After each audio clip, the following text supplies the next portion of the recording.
Good evening. 1868, 1998, and now 2019.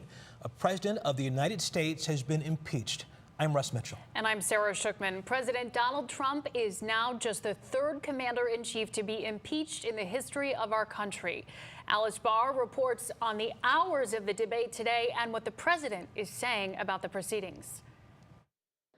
Tonight, Donald J. Trump becoming the third American president to be impeached. Article 1 is adopted.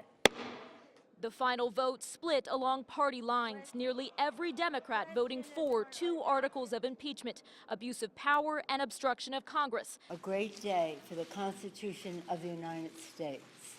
A sad one for America. It gives us no pleasure to stand here today.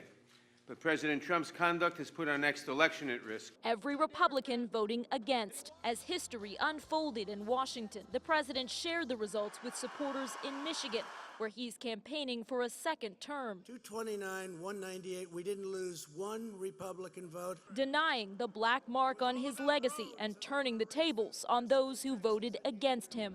Crazy Nancy Pelosi's House Democrats have branded themselves with an eternal mark of shame, and it really is. It's a disgrace. Republicans going down fighting, even as they knew Democrats had enough votes to impeach. Democrats insisting the vote was their constitutional duty and that they're safeguarding democracy for the future.